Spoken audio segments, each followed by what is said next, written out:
நம்முடைய வாழ்க்கையில் ஒவ்வொரு நாளும் நாம் தொடர்ந்து ஓடிக்கொண்டே இருக்க வேண்டும். நாம் செழிப்பாக மாறிக்கொண்டே இருக்க வேண்டும். உயரத்தை அடைய வேண்டும். ஆசீர்வாதங்களை பெற வேண்டும் என்பதுதான் தேவனுடைய விருப்பம். இன்றைக்கும் அப்படிப்பட்ட விருப்பத்தின்படி தான் தேவன் நம்மை நடத்துகிறார். எங்கேயும் நம்ம சிக்கிக்கொள்ளக்கூடாது, மாட்டிக்கொள்ளக்கூடாது அப்படின்னு தேவன் ஒவ்வொரு நாளும் தம்முடைய வார்த்தையினால் வழி நடத்துகிறார். இன்றைக்கும் அவருடைய வார்த்தை நம்மளை நடத்தி செல்லும். சங்கீதம் 1 அதிகாரம் 3வது வசனத்தில் இப்படி படிக்கிறோம். அவன் நீர்க்கால்களின் ஓரமாய் நடப்பட்டு தன் காலத்தில் தன் கனியை தந்து இலையுதிராயிருக்கிற மரத்தை போல் இருப்பான். அவன் செய்வதெல்லாம் வாய்க்கும். Dormant is not your design. எங்கேயும் எந்த இடத்துலையும் சிக்கி கொள்ளக்கூடாது. ரொம்ப நேரம், நீண்ட நேரம் ஒரு இடத்துல நம்ம தங்கி விடக்கூடாது. ஏனென்றால் அது நம்மளுடைய டிசைன் கிடையாது, அது நம்மளுடைய வடிவமைப்பு கிடையாது. தேவன் நம்ம எப்படி படைத்திருக்கிறார்னா, தொடர்ந்து ஓடிக்கொண்டே இருக்கிற ஒரு நதியை போல, தொடர்ந்து பாய்ந்து ஓடுகிற ஒரு ஆற்றை போல தேவன் நம்மை படைத்திருக்கிறார். பைபிளில் ஒரு உதாரணம் எடுத்து பார்த்தீங்கன்னா, எலியா வானத்திலிருந்து அக்கினியை இறக்கிறான் கர்மேல் பர்வதத்தின் மேலே. அதற்கப்புறம் என்ன செய்கிறான்னா, ஒரு குகைக்குள்ளே போய் ஒளிந்து கொள்ளுகிறான். அங்கே பயந்து தன்னை மறைத்து கொள்ளுகிறான்.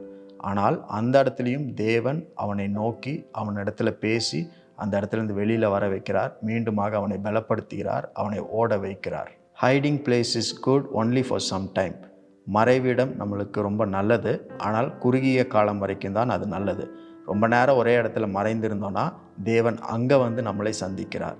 God meets you there where you are hiding. God's word will not make you stay in a place for long time. தேவனுடைய வார்த்தை நீண்ட நேரம் ஒரே இடத்துல உங்களை தங்கி இருக்க, மறைந்திருக்க விடாது. இந்த சங்கீதத்தில் நம்ம படிக்கும் பொழுது, கர்த்தருடைய வேதத்தில் பிரியமாயிருந்த இரவும் பகலும் அதை தியானிக்கிற மனுஷன் பாக்கியவான் அப்படின்னு சொல்லப்பட்டிருக்கு.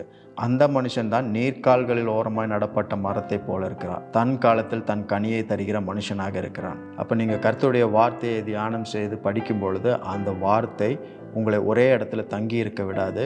நீர்க்கால்களின் ஓரமாய் நடப்பட்ட மரத்தை போல எவர் கிரீன், எவர் ஃப்ரூட்ஃபுல், எவர் கிவிங் ஒரு லைஃப் ஸ்டைலில் ஆண்டவர் உங்களை மாற்றுவார். அதுதான் உங்களுடைய டிசைன். ஆண்டவர் சொல்கிறார், தன் காலத்தில் தன் கனியை தருகிற ஒரு மனுஷன் ஒரு மரத்தை போல இருக்கிறான் அப்படின்னு உங்களை பார்த்து சொல்லுகிறார்.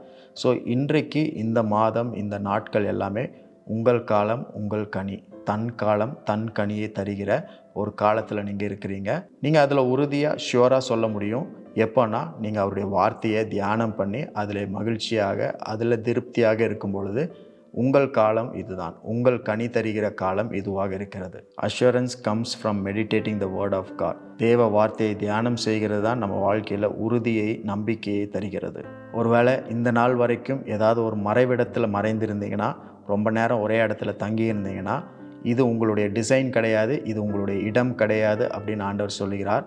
ஸோ தொடர்ந்து அவருடைய வார்த்தையை நீங்கள் பிடித்து கொண்டு அதை தியானம் பண்ணுங்கள். அதன் மேலே உங்களுடைய நம்பிக்கை வையுங்க. நீங்கள் இருக்க வேண்டிய இடம் இது கிடையாது. உங்களை தொடர்ந்து ஓடும்படிக்கு, தொடர்ந்து கனி தரும் வாழ்க்கையை ஆண்டவர் உங்களுக்கு முன்பதாக வச்சிருக்கிறார். அதை பின்தொடர்ந்து ஓடும்படிக்கு ஆண்டவர் உங்களை தெரிந்து கொண்டு இந்த காலத்தில் தேவன் உங்களை நிறுத்தி இருக்கிறார். இன்றைக்கு ஆண்டவர் உங்களுக்கு சொல்லுகிற காரியம் என்னென்னா, ஒளிந்திருப்பது உங்களுடைய டிசைன் கிடையாது, தொடர்ந்து ஓடிக்கொண்டே இருப்பது தான் உங்களுடைய டிசைன். இன்றைக்கும் இந்த வார்த்தையினால் தேவன் உங்களை வழி நடத்துவார்.